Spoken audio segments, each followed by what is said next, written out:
ஒன்றிய அரசு அத்துமீறி மாநிலங்களுடைய உரிமையை பறித்து கொண்டு சென்றிருக்கிறது. இந்திய அரசமைப்பு சட்டத்தினுடைய முதல் உறுப்பு ஆர்டிகல் அது என்ன சொல்லுகின்றது என்றால், India that is Bharat shall be union of state. பாஜக என்ன சொல்றாங்க அப்படின்னா, இது பிரிவினைக்கானது. அவங்க எப்பொழுது தான் சொல்லுவாங்க, முன்னாடி காங்கிரஸா தான் சொல்லிட்டு இருந்தது இது பிரிவினைக்கானது. ஆர்எஸ்எஸும் பாஜகவும் சேர்ந்து என்ன செய்வார்கள் என்றால், ஒரே நாடு ஒரே தேர்தல் என்று சொல்லி இந்தியாவை ஒரு ஒற்றையாட்சி முறைக்கு கொண்டு போய் மாநிலங்களையே அடித்து விடுவார்.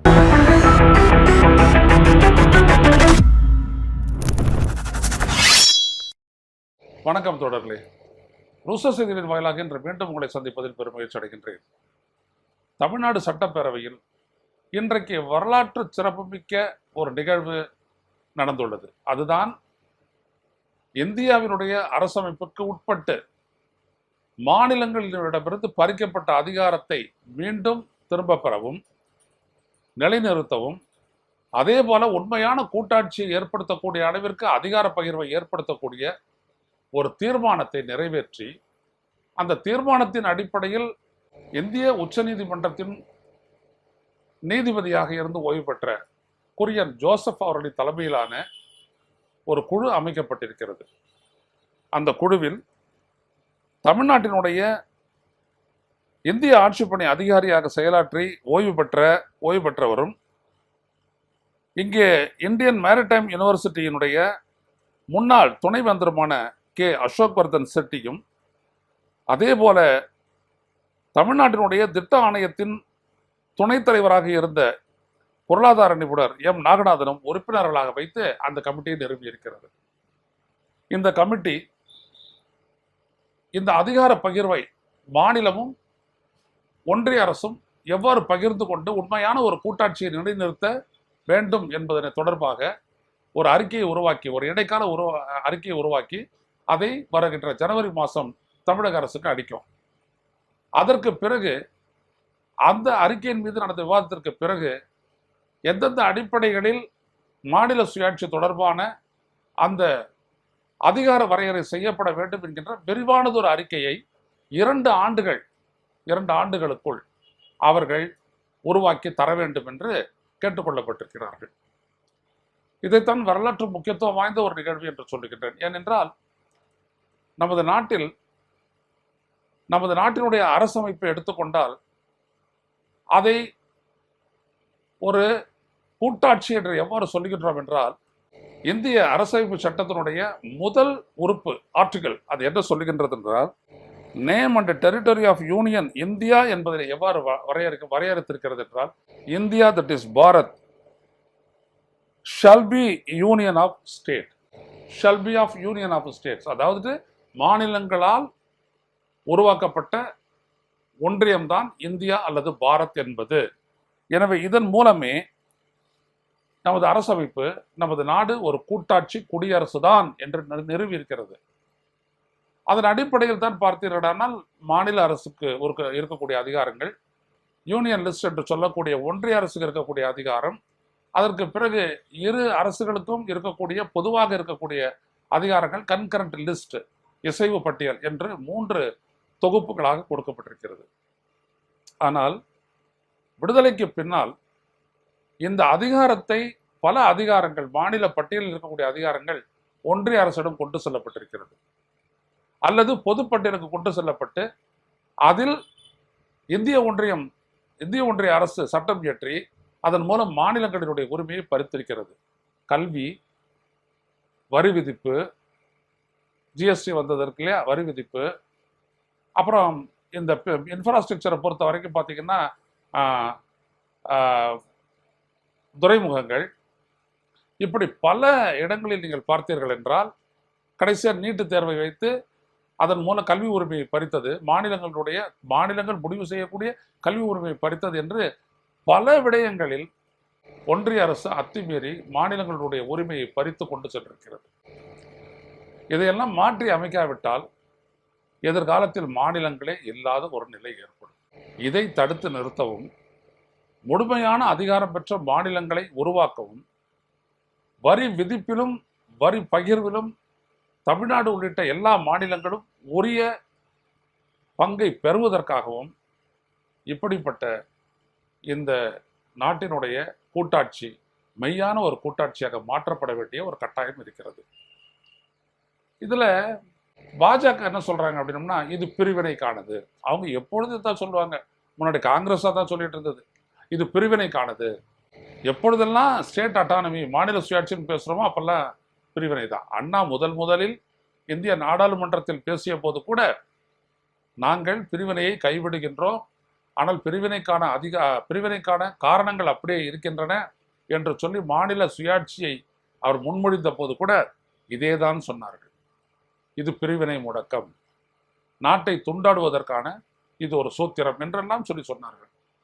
எல்லாவற்றையும் விட மோசமானது, இந்த காஷ்மீரை, ஜம்மு காஷ்மீரை நமது நாட்டோடு சேர்த்த அந்த மாபெரும் தலைவர், ஜம்மு காஷ்மீரினுடைய தேசிய மாநாட்டு கட்சியினுடைய தலைவராக, நிறுவனர் தலைவராக இருந்த ஷேக் முகமது அப்துல்லா தனது மாநில மக்களினுடைய முன்னேற்றத்திற்கு, மேம்பாட்டிற்காக சட்டங்களை நிறைவேற்ற தனித்த அதிகாரம் வேண்டும் என்று கோரியதையே பிரிவினைவாதம் என்று சொல்லி அவரை தூக்கி சிறையில் அடைத்தார்கள்.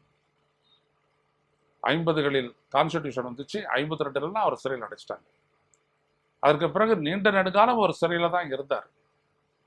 அதுக்கப்புறம் நாடாளுமன்றத்தில் ஒரு விவாதம் வந்தபோது, அப்பொழுது தமிழ்நாட்டைச் சேர்ந்த தலை சிறந்த நாடாளுமன்றவாதியாக இரா செடியன் பேசும்போது, அவர் ஷேக் அப்துல்லா சிறையில் அடைக்கப்பட்டது எவ்வாறு குறிப்பிட்டார் என்றால், நமது நாடு பிரிவினையின் போது, இந்தியா பாகிஸ்தான் என்கின்ற பிரிவினையின் போது கிழக்கிலும் மேற்கிலும் மிகப்பெரிய வன்முறை வெடித்து இரத்த ஆறு ஓடிக்கொண்டிருந்த போது ஒரே ஒரு இடத்தில் மட்டும் அமைதி நிலவியது. அதற்கு காரணம் ஷேக் அப்துல்லா இருளில் ஒரு ஒளிக்கீற்றாக அவர் தெரிகிறார் என்று மகாத்மா காந்தி சொன்னதை சுட்டிக்காட்டி, அப்படி மகாத்மா காந்தியால் ஒளிக்கீற்று என்று சொல்லப்பட்ட ஷேக் முகமது அப்துல்லாவை நாம் 13 ஆண்டுகளாக சிறையில் அடைத்து வைத்திருக்கின்றோம் என்று சொல்லி இந்திரா காந்தியினுடைய முகத்தில் அறைவது போல அந்த வாதத்தை எடுத்து வைத்தார். அந்த செஷன் முடிந்துவிட்ட அன்றைய நாள், நாடாளுமன்ற நிகழ்வுகள் முடிந்துவிட்டவுடன் இரா செடியன் அவர்களை அவருடைய முதுகில் தட்டி, என்ன செய்ய வேண்டும் என்று கேட்கிறாய் என்று இந்திரா காந்தி கேட்க, அவரை விடுதலை செய்யுங்கள், அவரோடு பேசுங்கள் என்றார். அதை இந்திரா காந்தி செய்தார், பேசினார், விடுதலை செய்யப்பட்டார். அதன் பிறகு அவர் ஜம்மு காஷ்மீரினுடைய முதலமைச்சராக மறுபடியும் பதவியேற்றார். அதுக்கப்புறம் ரொம்ப நாள் உயிரோடு இல்லை, இறந்து போயிடுறார். ஆனா அவருக்கு பின்னால் பதவியேற்ற அவருடைய மகன் ஃபரூக் அப்துல்லா கூட இதே போல மாநில சுயாட்சி தீர்மானத்தை ஒன்றை நிறைவேற்றி அப்பொழுது வாஜ்பாய் பிரதமர் அனுப்பி வைத்தார். அப்பொழுது அத்வானி உள்ளிட்ட தலைவர்கள் எல்லாம் என்ன சொன்னார்கள் என்றால், இது பிரிவினைக்கு இட்டு செல்லக்கூடிய ஒரு யுக்தி தான், சூத்திரம்தான் என்று சொல்லி அவர் மீது ஒரு அவதூறை பேசினார்கள். அப்பொழுது ஃபரூக் அப்துல்லா சொன்னார், நான் விடுதலையை கேட்கவில்லை, பிரிவினையை கேட்கவில்லை, அதிகார பகிர்வைத்தான் கேட்கின்றேன். இதை நாங்கள் ஒரு தீர்மானமாக நிறைவேற்றி கொடுத்திருக்கின்றோம், அதை பரிசீலிங்கள்.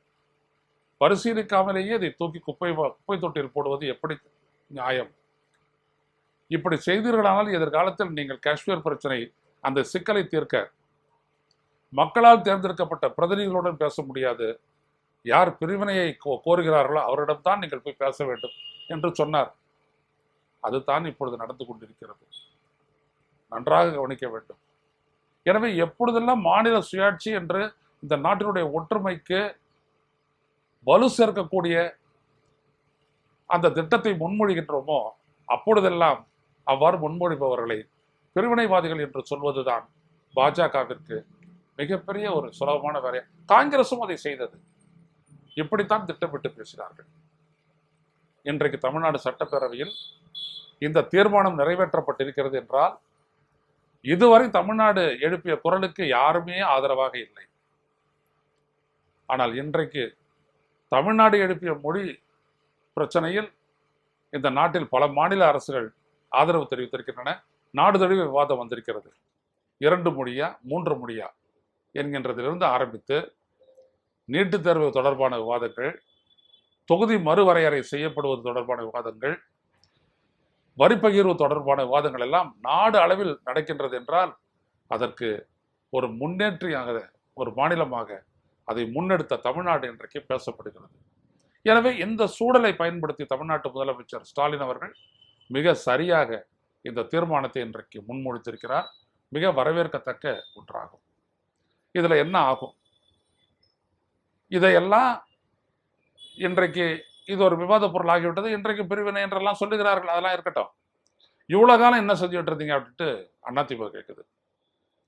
இவ்வளவு காலம் இதை பேசினாலே there is no takers. அதுக்கு ஆதரவாளர்கள் என்று யாருமே இல்லை.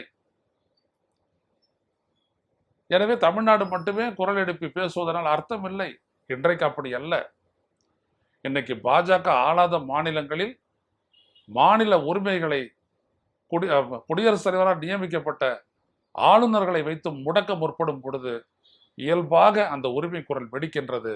எனவே இதுதான் அந்த உகந்த சூழலை உருவாக்கி இருக்கிறது. இதற்கு மேல் தமிழ்நாடு தனியாக பேச வேண்டிய அவசியம் இல்லை. தமிழ்நாடு முன்வைக்கக்கூடிய இந்த சுயாட்சி கோரிக்கையை, மாநிலத்தில் சுயாட்சி மத்தியிலே கூட்டாட்சி என்கின்ற இந்த கோரிக்கை கேரள அரசாலும், கர்நாடகா, ஆந்திரா, தெலுங்கானா, ஒரிசா, பஞ்சாப், ஜம்மு காஷ்மீர், வடகிழக்கு மாநிலங்கள் என்று எல்லா இடத்திலும் எதிரொலிக்கப் போகிறது. எனவே ஒரு ஒத்த கருத்து வந்து உள்ளபடியான ஒரு உண்மையான கூட்டரசாக ஆகக்கூடிய ஒரு வாய்ப்பு உருவாகும். அதுதான் ரொம்ப முக்கியம். இதை நாம் செய்ய தவறினோம் என்றால் மோடியும் RSSம் பாஜகவும் சேர்ந்து என்ன செய்வார்கள் என்றால் ஒரே நாடு ஒரே தேர்தல் என்று சொல்லி இந்தியாவை ஒரு ஒற்றையாட்சி முறைக்கு கொண்டு போய் மாநிலங்களையே அடித்து விடுவார்கள். ஒரே நாடு, ஒரே மொழி, ஒரே மதம், ஒரே பண்பாடு, ஒரே தலைவர், அவர் யார்? மோடி அப்படின்னு சொல்லி அவங்க முடிச்சிருவாங்க. அதற்கு பிறகு பேசுவதற்கும் செய்வதற்கும் ஏதும் இருக்காது. ஏனென்றால் பெரும்பான்மை போது நமது நாட்டு அரசமைப்பை மாற்றி என்ன வேண்டுமானாலும் செய்து விடலாம். அப்படிப்பட்ட நிலையை தடுத்து நிறுத்தி மாநிலங்களுடைய உரிமை இன்றைக்கு தமிழ்நாடு இன்றைக்கு 9.9 விழுக்காடு GDP ஒரு வளர்ச்சியை பெற்றிருக்கிறது என்றால் அதற்கு காரணம் மாநில அளவில் நமக்கென்று ஒரு அரசு இருப்பதனால்தான், நாம் திட்டம் தட்டு செயல்படுவதால்தான். இவ்வளவு மருத்துவர்களை உருவாக்கி இருக்கின்றோம். மற்ற மாநிலங்களை விட இங்கே வேலை வாய்ப்பு அதிகமாக உருவாக்கப்படுகிறது என்றால் அதற்கு காரணம் நாம் இங்கே பாஜகவோ காங்கிரஸோ அல்லாத ஒரு கட்சியினுடைய ஆட்சியில் நாம் இருக்கிறோம். இதுதான் ரொம்ப முக்கியமானது. எனவே மாநில சுயாட்சி பெறுவதுதான் தமிழ்நாடு உள்ளிட்ட மாநிலங்களுடைய வளர்ச்சிக்கும் இந்தியாவுடைய ஒற்றுமைக்கும் மிகப்பெரிய அளவிற்கு வலு சேர்க்கும் என்பதை இந்த நாளில் நாம் புரிந்து கொள்ள வேண்டும். எனவே இதை நாம் ஆதரிக்க வேண்டும். இதை பரவலாக பேச வேண்டும். இதன் மூலம் இந்த நாட்டினுடைய ஒற்றுமை பலப்படும். மதவாதத்திலிருந்து இந்த நாட்டை மீட்க முடியும், ஜனநாயகத்தை மீட்க முடியும். அது நடக்க வேண்டும். அதற்கு நாம் ஒத்துழைக்க வேண்டும். மீண்டும் சந்திப்போம். நன்றி, வணக்கம்.